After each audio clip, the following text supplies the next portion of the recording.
इस मौजू पे पहली वीडियो में हमने फंक्शन के ग्राफ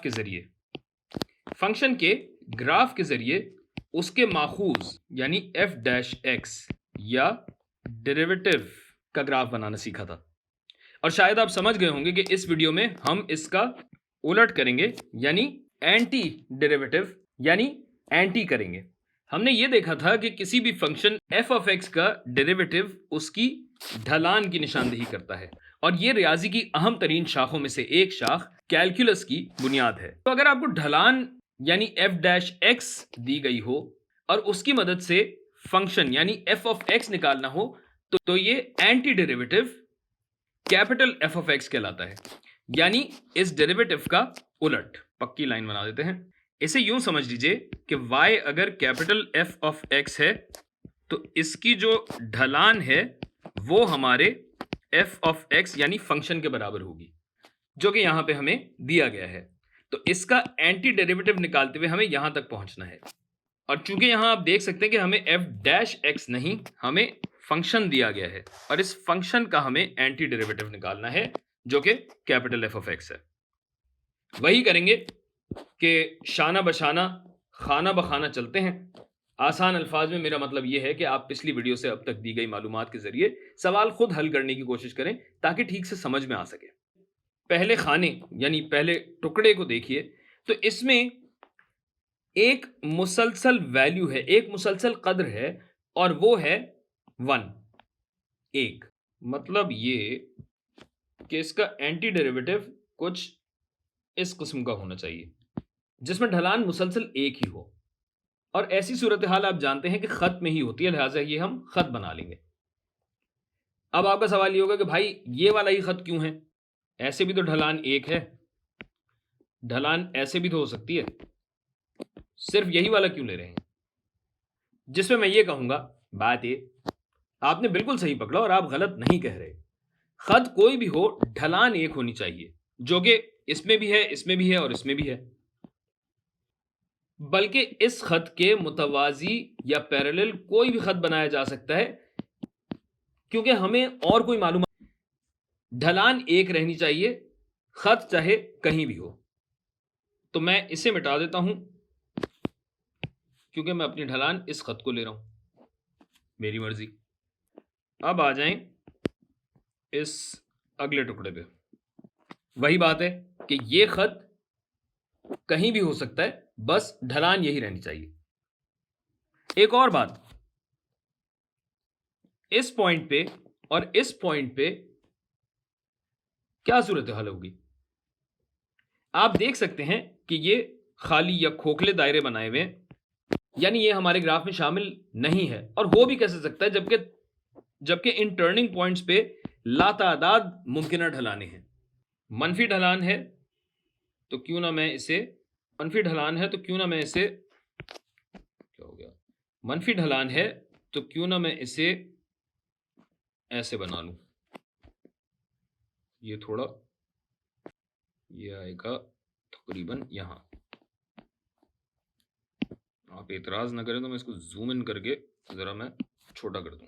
ये ले, जितना मुझसे हो सका। आप बात समझ गए। तो ये आपने देखा कि यहां इस टुकड़े में भी सूरत हाल ऐसी ही थी, मगर ढलान की कद्र एक तो अलग है और मनफी है, लिहाजा ये खत नीचे की तरफ है ऐसे।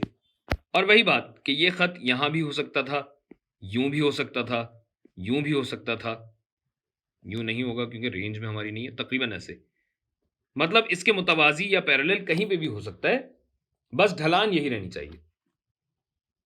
अब आ जाएं तीसरे टुकड़े पे, जो कि हमारा सबसे बड़ा टुकड़ा है और सबसे दिलचस्प भी। यहां आप देख सकते हैं कि ग्राफ बड़ी वैल्यू यानी मुस्बत 2 से छोटी वैल्यू यानी मनफी 2 तक जा रहा है। मुस्बत 2 से मनफी 2 की समत और बीच में सिफर से भी ये गुजर रहा है, ये आपका सिफर है। अब याद रखिए कि ये फंक्शन की ढलान का ग्राफ है, और इसका मतलब यह है कि ज्यादा ढलान से शुरू होकर ढलान घटती रहती है हत्ता के सिफर हो जाए। इस पॉइंट पे ढलान का रुख बदलता है और हमारा ग्राफ मनफी समत में बढ़ने लगता है। मिसाल के तौर पे अगर ये रफ्तार बमुकाबला वक्त का यानी वेलोसिटी वर्सेस टाइम का ग्राफ होता तो यूं समझिए कि जैसे आपने एक गेंद हवा में सीधी उछाली है और ये पॉजिटिव वेलोसिटी है आपकी, तो ये जो इसकी मुस्बत रफ्तार है, मुस्बत रफ्तार कम हो के 0 हो जाती है। उसके बाद फिर गेंद नीचे की समत में चलना शुरू होती है और वापस आपके हाथ में आती है, और जब वापस आपके हाथ में आती है तो इसकी कदर भी बराबर होती है। ये बात आपको साकिब भाई काइनेमेटिक्स में बहुत खूबसूरती से सिखाएंगे, आप जाकर देखें तो सही। अरे यही अपने खान एकेडमी वाले साकिब भाई जो फिजिक्स पढ़ाते हैं भाई। तो चलें जी, यहां भी एक लाइन बना देते हैं नुक्तादार, ताकि हमें ढलान का थोड़ा बहुत अंदाजा हो सके। तो आपने ज्यादा ढलान से शुरू किया, ढलान कम होती गई हो के 0 हो गई, रुख बदला और ढलान कम होती गई और बिल्कुल आखिर में बहुत ही तेजी से कम होती गई, या तो कम होती गई या ये कह लीजिए कि मनफी समत में बढ़ती चली गई, एक ही बात है। और यहां भी थोड़ी यही सूरत हाल है कि ये पॉइंट यहां शामिल नहीं है। अच्छा, अब आ जाएं चौथे टुकड़े पर। यहां ढलान 0 है, यानी अगर ढलान को देखा जाए y का बदलाव या तब्दीली बटा x में तब्दीली, ढलान 0 होने का मतलब यह है कि डेल्टा y 0 है, यानी सिर्फ x बढ़ रहा है, y 0 है, यानी ये आपका ग्राफ सीधी लाइन बनेगा यहां। तो ये एक उफकी लाइन है जिसमें x तो बदलता है पर y नहीं बदलता। और फिर वही बात कि यहां भी हो सकता है, यहां भी हो सकता है, यहां भी हो सकता है, कहीं भी हो सकता है ऊपर नीचे, मगर ये खत बहरहाल उफकी रहेगा जिसमें डेल्टा y 0 होगा। अच्छा, अब हो सकता है कि आपने जो ग्राफ बनाया हो वो ऊपर या नीचे हो। मिसाल के तौर पे कुछ इस टाइप की सूरत हाल, यहाँ पे सर्कल, यहाँ पे सर्कल, यूं कर लीजिए, यूं कर लीजिए, या शायद ऊपर आपने बना दिया हो, रफ सा बन रहा है। तो ध्यान रहे कि आप गलत नहीं हैं, बस ये ध्यान रहे कि अगर आपको इससे ज्यादा मालूमात दी गई हो तो उसके हिसाब से आपका ग्राफ ऊपर या नीचे बनेगा, लेकिन चूंकि हमें यहां नहीं दी गई है तो हम यहां वीडियो रोकते हैं और आगे बढ़ते हैं।